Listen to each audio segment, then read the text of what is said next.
got people that have worked for me for 20 years and more, with kids and mortgages. Some of my boys are in their 50s. What are they going to do now?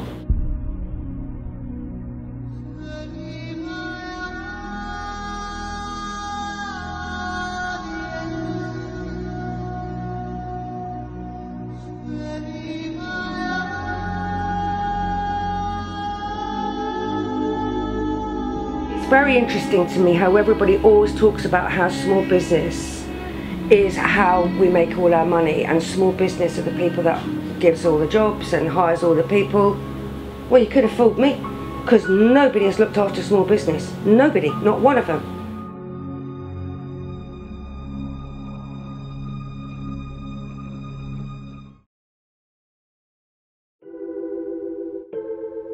I don't plan on spending too much more time living in New York City. I've lived here my entire life. He's been here since the Hoover administration. Well, only about 16 years. 2015. Certainly it's definitely gotten a lot more expensive. Definitely a lot more restaurants. Much more luxury buildings than maybe rent control buildings. It's a hard place to live as a student just out of college. People who are creative, who originally came here, are getting kicked out. The rent is too damn high. That's what happens. You know, the money's coming to Manhattan. They can't fight with big real estate, and they can't win their elections without all the money that big real estate gives them, because big real estate owns the city. My name is Nikki Perry. I own Tea and Sympathy, Carry On Tea and Sympathy, and a salt and battery fish and chip shop, and I'm in the West Village for the time being. It's that we've got 10 people in the city making all the money. I've got people leaving the city, customers, friends, parents that go to school with my kid. These are people making $250,000, $350,000, $650,000 a year that cannot afford to live here. Because you go out to dinner, it's at $20 for a cocktail before you've even started. Because everyone's on such high rent and real estate taxes.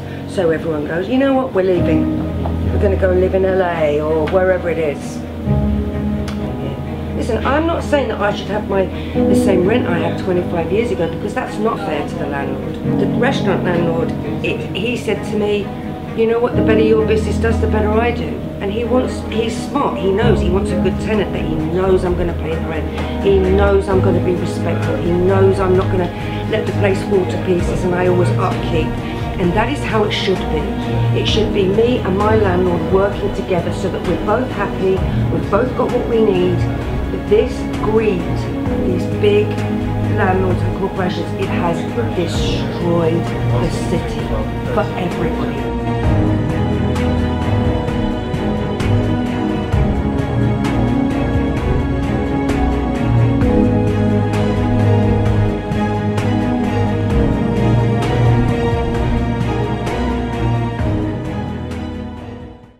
It's all empty for rent, for rent, for rent. Not just for rent for a month, for a year, for 2 years, for 3 years. I mean, Mr. Plexig across the street, that ticket's so damn high, no one's going to rent that. You're not going to be nice, we're going to fire you. You're not going to get paid for today. They're saving money for a scooter. Oh, for a scooter? Yes. So many for rent signs, going out of business for rent. And it's getting to be what they're going to be calling dark. It's going to be dark, because who can afford the rents? And I always say, what could they be selling that they could pay the rent? You know, what is it? What are they selling? You know, it's really, it's very difficult. The rents get crazy, you move in, you make a neighborhood nice, and then they raise the rent, Except kick you out. now it's new And trend. then they raise the rent and kick you out. Even big business can afford it. We are old enough to remember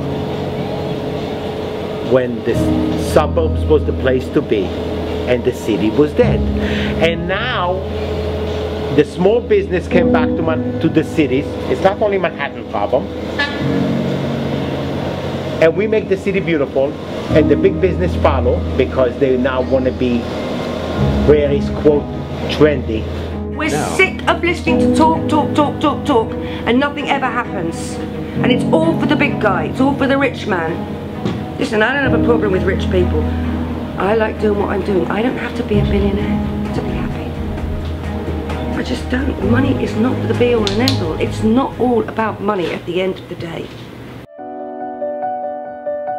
I have been here, like, I come here after school all the time. It's kind of like a second home almost. It's been here since before I was born. I've been a waitress since I was 4. I'll help Jimmy make a really good apple crumble sometimes. This is where we've spent an enormous amount of our time. It's where over 30 staff members have met their life partners, and we've lost count of the number of people who are regular customers who've met in here. So I guess we're an important part of their lives somehow. And you come, let's show you what it's all about. So this is Tea and Sympathy, 375 square feet of fun, right? Yes. There we go. If we lost Tea and Sympathy, it would be terrible. But the West Village, it's such an amazing place, and Tea and Sympathy is such an inviting place, and you're always welcome. Your rent goes from $10,000 to $50,000. First of all, you can't stay in business. Second of all, no one's going to go into a small space. The city becomes banks and Dwayne Reeds, which nobody wants, nobody likes, nobody cares about.